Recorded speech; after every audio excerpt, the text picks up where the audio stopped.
Hello friends, welcome to digital electronics video series. आज इस video में अपन स्टार्ट करेंगे के मैप। के मैप एक बहुत ही इंपॉर्टेंट टॉपिक है आपके डिजिटल इलेक्ट्रॉनिक्स का। चाहे आपके कॉम्पिटिटिव एग्जाम हो, चाहे आपके थ्योरी एग्जाम हो, के मैप हर जगह पूछा जाता है। और बूलियन फंक्शन के सिंप्लीफिकेशन के लिए मोस्टली जो मेथड हम यूज करते हैं वो हमारी के मैप है। ठीक है, अब आप कहोगे कि आपने प्रीवियस वीडियो में बताया था कि बूलियन फंक्शन के सिंप्लीफिकेशन के लिए हम बूलियन अलजेब्रा का यूज करते हैं, तो यहाँ पे अब के मैप कहाँ से आ गया। तो मैं आपको बता दूं कि बूलियन फंक्शन को सिंप्लीफाई करने के लिए हमारे पास 3-4 मेथड्स होती हैं। फर्स्ट मेथड होती है हमारी बूलियन अलजेब्रा, जो हम ऑलरेडी डिस्कस कर चुके हैं। दूसरी मेथड होती है हमारी के मैप। तीसरी मेथड होती है हमारी टेबुलर मेथड, जिसे हम क्वीन मैकलिस्की मेथड भी कहते हैं। तो ये तीनों मेथड की हेल्प से हम अपने बूलियन फंक्शन को सिंप्लीफाई कर सकते हैं। लेकिन कौन सी मेथड हम अप्लाई करेंगे वो डिपेंड करता है नंबर ऑफ वेरिएबल्स पे। अगर हमारे पास नंबर ऑफ वेरिएबल मिनिमम है, यानी अगर हमारे पास नंबर ऑफ वेरिएबल 2 से 3 है, तो हम बूलियन अलजेब्रा का यूज करते हैं मिनिमाइजेशन के लिए। अगर हमारे पास number of variable up to 6 हैं, तो हम के मैप मेथड का यूज करते हैं सिंप्लीफिकेशन के लिए। अगर हमारे पास number of variables greater than 6 हैं, तो हम क्वीन मैकलिस्की मेथड का यूज करते हैं बूलियन फंक्शन को सिंप्लीफाई करने के लिए। ठीक है, तो ये डिपेंड करता है कि हमारे पास नंबर ऑफ वेरिएबल कितने हैं, उसके अकॉर्डिंग हम अपनी सिंप्लीफिकेशन मेथड जो है वो अप्लाई करते हैं बूलियन फंक्शन को सिंप्लीफाई करने के लिए। और जो मोस्ट कॉमनली यूज मेथड है बूलियन फंक्शन के सिंप्लीफिकेशन के लिए वो हमारी के मैप है, क्योंकि ये बहुत ज्यादा एफिशिएंट है। अप टू 6 वेरिएबल तक हम बहुत इजीली बूलियन फंक्शन को सिंप्लीफाई कर सकते हैं इसके थ्रू। और जो बूलियन अलजेब्रा होती है उसमें हमें बहुत सारे लॉ और फॉर्मूलेज याद रखने पड़ते हैं, और कई बार ऐसा होता है कि हम मिस कर जाते हैं कि किस स्टेप में हमें कौन सा फॉर्मूला लगाना है, जिसके कारण हमें अपना फाइनल रिजल्ट फुल्ली मिनिमाइज नहीं मिल पाता। तो जो आपकी के मैप है वो हमारी एक पिक्टोरियल मेथड है या एक ग्राफिकल मेथड है बूलियन एक्सप्रेशन को सिंप्लीफाई करने में, जिसमें हमें किसी भी प्रकार के बूलियन लॉ और फॉर्मूलेज को याद नहीं रखना होता। सीधे हम वो ग्राफिकल मेथड का यूज करके बहुत इजीली अपने बूलियन फंक्शन को सिंप्लीफाई कर लेते हैं। ठीक है, तो ये कुछ एडवांटेज हैं आपके के मैप के। अब के मैप बेसिकली डेवलप किया था कल्लॉज ने इन 1953, और इन्हीं के नाम पे हमारे के मैप का नाम है। के स्टैंड्स फॉर कल्लॉज मैप। ठीक है, ये बहुत ही एफिशिएंट मेथड है बूलियन फंक्शन को सिंप्लीफाई करने के लिए, इसीलिए ये टाइम सेविंग मेथड भी है। और ये हमारी बेसिकली एक ग्राफिकल मेथड है, इसमें हम पिक्टोरियल फॉर्मेट में अपने बूलियन एक्सप्रेशन को सिंप्लीफाई करते हैं। ठीक है, के मैप में बेसिकली हम ग्रे कोड का यूज करते हैं, बाइनरी कोड का यूज नहीं करते। अब के मैप बेसिकली डेवलप किए जाते हैं 2 वेरिएबल्स के लिए, 3 वेरिएबल के लिए, 4 वेरिएबल के लिए, अप टू 6 वेरिएबल के लिए हम बहुत ही इजीली के मैप डिजाइन कर लेते हैं। इसमें हम क्या करते हैं, सेल्स बनाते हैं। तो मान लीजिए हमें 2 वेरिएबल के लिए के मैप डिजाइन करना है, तो हम कैसे करेंगे। 2 वेरिएबल के लिए के मैप डिजाइन करने के लिए हमारे पास फॉर्मूला होता है number of cells in a K map is equal to 2 raise to the power n। एक के मैप में कितने नंबर ऑफ सेल होंगे वो हम फाइंड करते हैं 2 raise to the power n से, जहां पे n है नंबर ऑफ इनपुट वेरिएबल। ठीक है, जहां पे n है हमारा नंबर ऑफ इनपुट वेरिएबल। अगर हमें 2 वेरिएबल के लिए के मैप डिजाइन करना है, तो हमारे पास कितने नंबर ऑफ सेल होंगे के मैप में, 2 raise to the power 2 equal to 4 cells. ठीक है, इस फॉर्मूले से हम फाइंड कर लेते हैं कि हमारे के मैप में कितने नंबर ऑफ सेल्स होंगे। तो 2 वेरिएबल के लिए हमारे पास 4 सेल होंगे, तो यहाँ पे हम डिजाइन करते हैं 2 वेरिएबल का के मैप। इस टाइप से हम एक के मैप बनाते हैं, इसमें 4 सेल होंगे। तो ये देखिए 1 2 3 4, इसमें 4 सेल हैं, 2 वेरिएबल हैं। तो मान लीजिए हमारे पास 2 वेरिएबल ए और बी हैं, तो एक वेरिएबल हम यहाँ लिखते हैं और दूसरा वेरिएबल हम यहाँ लिखेंगे। ठीक है, तो ये हमारा एक 2 वेरिएबल का के मैप हो गया। अब यहाँ पे देखिए हमारे पास 2 वेरिएबल हैं, पहला वेरिएबल ए है और दूसरा वेरिएबल बी है। ए की हमारे पास 2 पॉसिबल वैल्यू हो सकती हैं, 0 और 1, और बी की भी हमारे पास 2 ही पॉसिबल वैल्यू होंगी, 0 और 1। तो यहाँ पे मैंने 0 1 लिख दिया और यहाँ पे भी लिख दिया 0 और 1, क्योंकि हर वेरिएबल की हमारे पास 2 ही पॉसिबल वैल्यू हो सकती है। ठीक है, अब इनके कॉम्बिनेशन से हम सेल का एड्रेस फाइंड करते हैं। इस सेल का एड्रेस है, इसको यहाँ पे लिखेंगे 0 और ये आ जाएगा 0 0 0, इस सेल का एड्रेस है, इस सेल का एड्रेस है 0 और ये आ जाएगा 1, तो 0 और 1। इस सेल का एड्रेस है आपका, यहां से ये आ जाएगा 1 और ये आ जाएगा 0। इस सेल का एड्रेस है 1, यहां से आएगा, ये 1 यहां से आ जाएगा, तो 1। इस तरीके से हम अपने सेल को एड्रेस करते हैं। ठीक है, 0 0 0 1 1 0 1 1।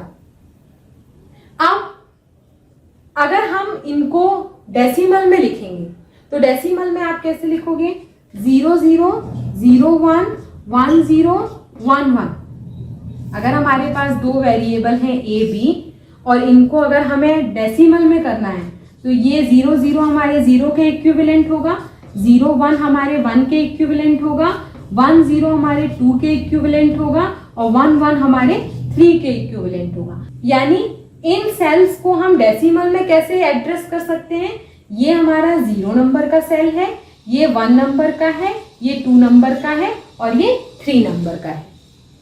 ठीक है, इस तरीके से हम अपने सेल को एड्रेस करते हैं।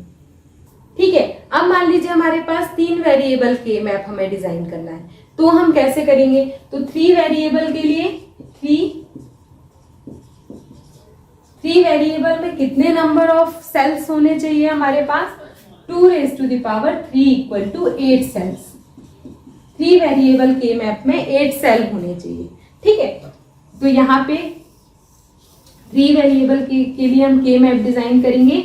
मान लीजिए हमारे पास 3 वेरिएबल हैं ए बी और सी, तो ए हम यहाँ लिखेंगे और 2 वेरिएबल बी और सी हम यहाँ लिखेंगे। या कई जगह आप देखोगे कि 2 वेरिएबल यहाँ लिखा है, इस टाइप का भी बना हुआ है, हो सकता है आपकी बुक में 2 वेरिएबल बी और सी यहाँ लिखे हैं, ए यहाँ लिखा हुआ है। ठीक है, तो आपको कंफ्यूज नहीं होना है, उसमें कोई भी अंतर नहीं है, केवल एड्रेसिंग में अंतर आएगा। ठीक है, तो एक फॉर्मेट को आप फॉलो करिए, हमेशा मैं इस टाइप से फॉर्मेट फॉलो करती हूँ, ए यहाँ लिखूंगी और बी और सी यहाँ लिखेंगे। ठीक है, अब इसमें हमारे पास 8 सेल होने चाहिए, तो 8 सेल के लिए ये 1 2 3 4 5 6 7 8 सेल हैं। 8 सेल के लिए मैंने के मैप बना लिया। अब यहाँ पे ए की हमारे पास कितनी पॉसिबल वैल्यू होंगी, 2 हो सकती हैं, 0 और 1, तो मैंने यहाँ 0 लिख दिया, यहाँ 1 लिख दिया।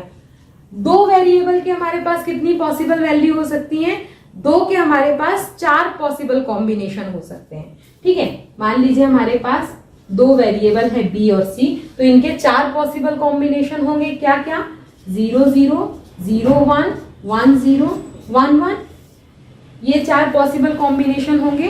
अब इन 4 पॉसिबल कॉम्बिनेशन को हम यहां लिख सकते हैं, तो ये हो गया 0 0 0 1। अब 0 0 और 0 1 तो हम लिख लेंगे, लेकिन उसके बाद हमारा 1 0 यहाँ पे नहीं आएगा, क्योंकि के मैप में हम ग्रे कोड का यूज करते हैं, बाइनरी का यूज नहीं करते। एक बार मैं आपको फिर बताती हूँ, के मैप के केस में हम ग्रे कोड कॉम्बिनेशन का यूज करते हैं, बाइनरी का यूज नहीं करते।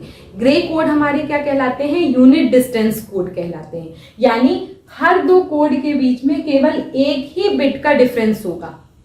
तो इन दोनों में देखिए 1 बिट का डिफरेंस है, 0 0 0 1, इसीलिए मैंने 0 0 के बाद 0 1 लिख दिया। लेकिन इन दोनों में आप देखिए 2 बिट का डिफरेंस आ रहा है, 0 1 में चेंज हो रहा है, 1 0 में चेंज हो रहा है। तो नेक्स्ट हम इसको नहीं लिखेंगे, हम किसको लिखेंगे, इसके बाद इसको लिखेंगे, क्योंकि इसमें और इसमें आप देखिए केवल एक ही बिट का डिफरेंस है, 0 1 1 1 में चेंज हो रहा है। तो नेक्स्ट हमारा क्या आ जाएगा, 1 1, उसके बाद हमारा आएगा 1 0। होप आपको समझ में आ रहा होगा। के मैप के केस में हम ग्रे कोड का यूज करते हैं, बाइनरी का यूज नहीं करते, क्योंकि यहाँ पे हमें एडजेसेंट सेल फाइंड आउट करने पड़ते हैं। तो एडजेसेंट सेल फाइंड आउट करने का मतलब है दो सेल तभी एडजेसेंट होंगे जब उनके बीच में केवल एक ही बिट का डिफरेंस होगा। अगर एक से ज्यादा बिट का डिफरेंस होगा तो वो आपस में एडजेसेंट सेल नहीं होंगे। तो एडजेसेंट सेल फाइंड आउट करने के लिए यहाँ पे हम ग्रे कोड कॉम्बिनेशन का यूज करते हैं, बाइनरी का यूज नहीं करते। अब ग्रे कोड के लिए 2 बिट के हमारे पास ये 4 कॉम्बिनेशन है। इन दोनों में देखिए केवल एक ही बिट का डिफरेंस है, इसीलिए मैंने 0 0 दे दिया, नेक्स्ट सेल को 0 1 दे दिया। उसके बाद अगर हम थर्ड सेल को 1 0 दे देते हैं तो इन दोनों में क्या होगा, 2 बिट का डिफरेंस आ जाएगा। जबकि ग्रे कोड में हमारे 2 बिट का डिफरेंस नहीं होता। ग्रे कोड तो हमारे यूनिट डिस्टेंस कोड होते हैं। 2 कॉन्जिक्यूटिव नंबर के बीच में केवल एक ही बिट का डिफरेंस होता है। तो 0 1 के बाद 1 0 नहीं आ सकता, तो हम क्या कॉम्बिनेशन लिख सकते हैं, 1 1। तो मैंने 0 1 के बाद 1 1 ले लिया, फिर उसके बाद हमारा 1 0 रिमेनिंग है, तो ये आ जाएगा। अब देखिए हर सेल के बीच में एक बिट का डिफरेंस है। तो इस तरीके से हम अपना 3 वेरिएबल का के मैप बनाएंगे।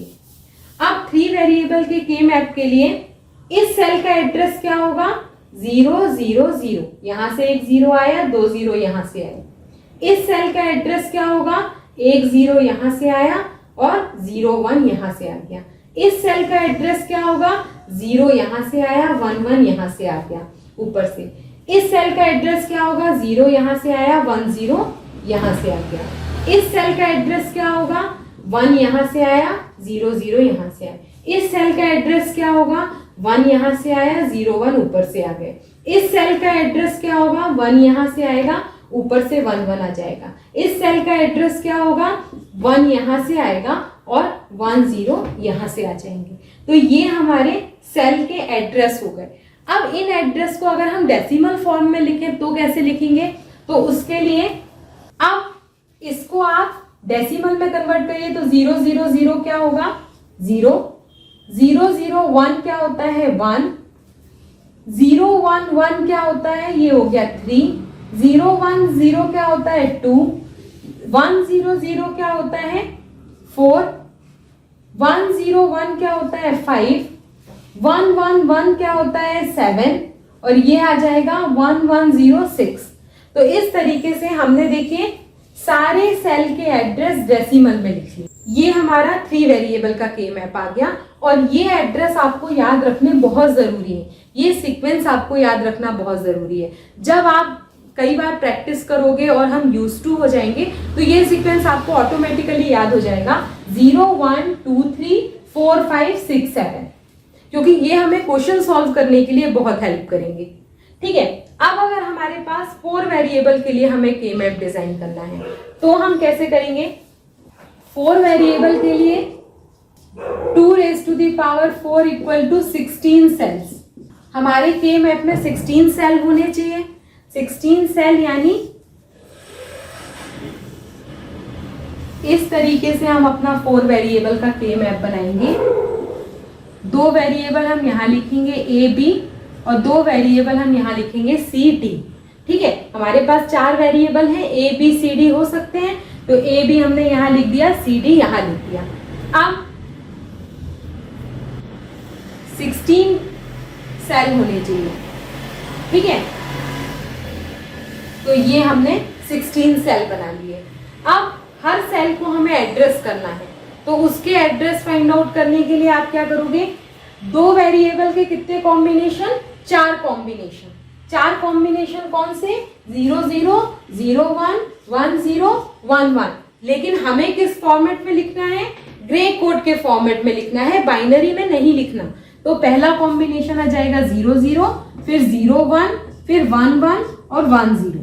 ठीक है, फिर सी डी, फिर 2 वेरिएबल, उसके 4 कॉम्बिनेशन 0 0 0 1 1 1 1 0। तो हर सेल का एड्रेस निकालो आप, इसका क्या होगा, 0 0 यहां से आ जाएंगे, ये 0 0 यहां से आ जाएंगे, तो 0 0 0 0।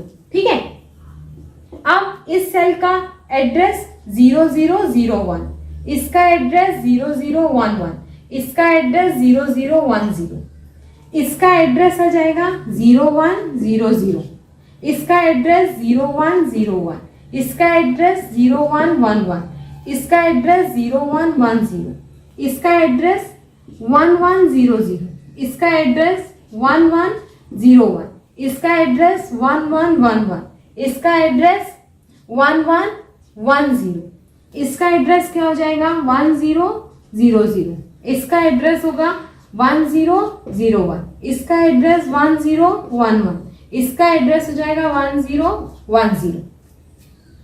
हमने सारे सेल के एड्रेस लिख लिए। अब इनको अगर हमें डेसिमल फॉर्म में लिखना हो तो 0000, ये आपका 0 आता है, ये आपका 1 2 3 4 5 6 7 8 9 10 11 12 13 14 और 15। आप ये कन्वर्ट करके देख लेना। इन बाइनरी डिजिट को डेसिमल में कन्वर्ट करोगे तो यही नंबर आएंगे और ये नंबर आपको बिल्कुल याद होने चाहिए। 4 वेरिएबल के लिए 0 1 2 3 4 5 6 7 8 9 10 11 12 13 14 15। तो ये कहलाता है 4 वेरिएबल के मैप। इस तरीके से हम 2 variable, 3 variable, 4 variable K map easily design कर सकते हैं।